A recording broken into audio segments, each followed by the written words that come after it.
பணியில் உள்ள தொழிலாளியும் ஓய்வு பெற்ற தொழிலாளியும் நடத்துகின்ற ஆர்ப்பாட்டம்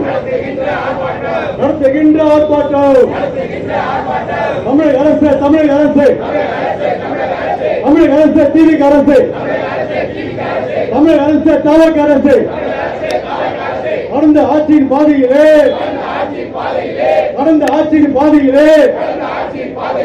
தனியார் மய பாதையிலே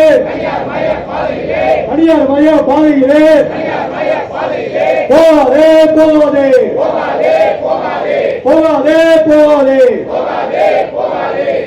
மாற்றம் என்று சொல்லி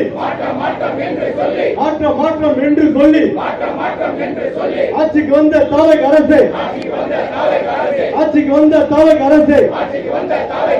தமிழகத்தின் முதல்வரே தங்களுக்கு ஓட்டு போட்ட தமிழகத்து இளைஞர்களுக்கு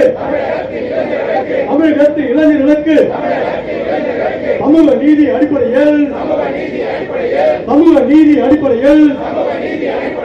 இடஒதுக்கீடு அமல்படுத்த பொதுத்துறையா போக்குவரத்து வேலை வழங்கு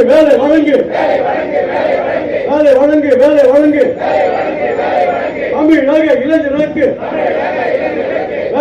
வேலை வழங்கு ரத்து செய்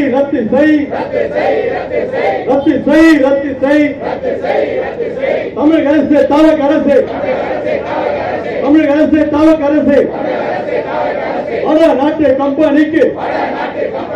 வடநாட்டு கம்பெனிக்கு நடத்துனரை நியமனம் செய்ய போட்ட டெண்டரை ரத்து செய்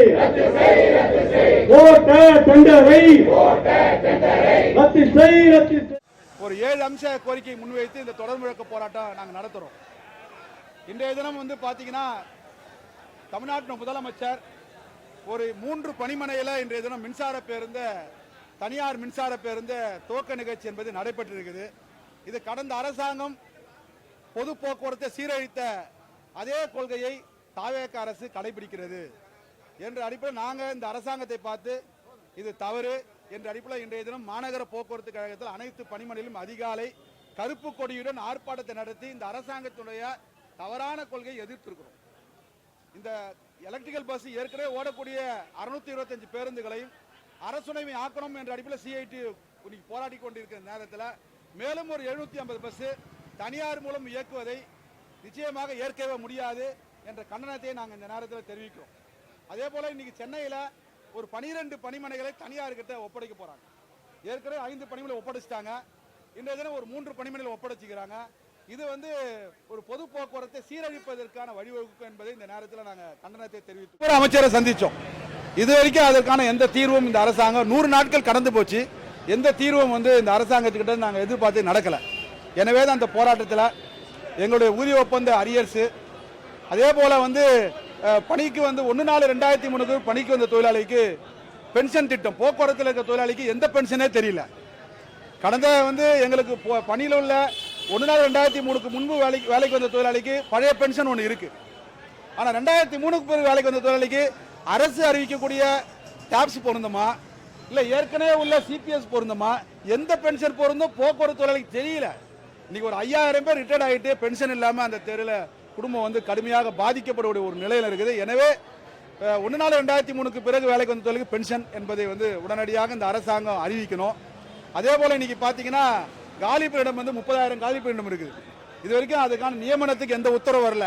ஆனால் வட இந்திய நிறுவனத்திற்கு 1797 கண்டக்டர் நியமனம் பண்ணுவதற்கு உத்தரவு வருது. எதுக்கு? கான்ட்ராக்ட் முறையில். இப்போ நாங்கள் இந்த அரசாங்கத்தை பார்த்து கேட்குறோம், கடந்த அரசு சென்ற அதே பாதையில் தாவேக அரசு செய்ய போதா? கடந்த அரசு இளைஞர்களுக்கு வேலை வாய்ப்பு கொடுக்கல, இடஒதுக்கீடு போக்குவரத்தில் சமூக நீதியை கடைபிடிக்கல. இப்போ அதே கொள்கையை தாவேக அரசு கடைபிடிப்பதாக சிஐடி நாங்கள் இதன் மூலமாக எங்களுக்கு கண்டனத்தை தெரிவிக்கிறோம். இந்த கொள்கையில் மாற்றம் தேவை. அதே போல பார்த்தீங்கன்னா இறந்த தொழிலாளி வாரிசுகளுக்கு வேலை இல்லை. தமிழ்நாடு முழு 5000 பேர் வாரிசு வேலை காத்துட்டு இருக்கிறாங்க. ஆனால் அந்த வாரிசு வேலைகள் செய்யக்கூடிய இடங்கள்ல கான்ட்ராக்ட் அவுட் சோர்சிங் விட்டாங்க. இப்போ அதை ரத்து பண்ணணும். அவர்களுக்கு அந்த வேலை வாய்ப்பை வந்து வழங்கணும்ன்றது தான் எங்களுடைய கோரிக்கை. அதே போல வந்து ஓய்வு பெறுகின்ற தொழிலாளிக்கு 2026 ஏப்ரல்லேருந்து இது வரைக்கும் ரிட்டைர்மெண்ட் பணமே தரல. மார்ச் வரைக்கும் நான் வாங்கிட்டோம். இப்போ இந்த அரசாங்கத்துக்கு கடமை இல்லையா? எந்த துறையில் இந்த அநியாயம் நடக்கல, போக்குவரத்தில் மட்டும் ஏன் இந்த நிலைமை? வெறும் கையுடன் ஒரு பத்திரத்தை கொடுத்து வெளியே அனுப்பக்கூடிய ஒரு நிலை இருக்குது. இதை வந்து நாங்கள் வந்து இந்த கோரிக்கையை முன் வச்சு எங்களுடைய போராட்டத்தை நாங்கள் நடத்துகிறோம். அந்த அடிப்படையில் தமிழ்நாடு அரசு வருகின்ற போக்குவரத்து மானிய கோரிக்கையில் எங்களுடைய கோரிக்கைகள் 7 அம்ச கோரிக்கைகள் சம்பந்தமான ஒரு தீர்வை இந்த அரசாங்கம் அளிக்க வேண்டும் ஒரு எதிர்பார்ப்பு நாங்கள் இருக்கிறோம். எனவே தான் இந்த தொடர் முழக்கு போராட்டத்தை இந்த அரசின் கவனத்தை ஈர்ப்பதற்காக நடத்துகிறோம். நன்றி. அடுத்த கட்டம்னா நம்முடைய மானிய கோரிக்கை முடிஞ்ச பிறகு நாங்கள் மீண்டும் எங்களுடைய மாநில சம்மேளனம் கூடி இந்த அரசு தொழிலாளர்களுக்கு ஒரு ஏமாற்றத்தை அளிப்பதாக இருந்தால் அடுத்த கட்ட போராட்டத்தை நாங்கள் வந்து அறிவிப்போம். இது வந்து கவனத்தை ஈர்ப்பதற்கான போராட்டம் தான்.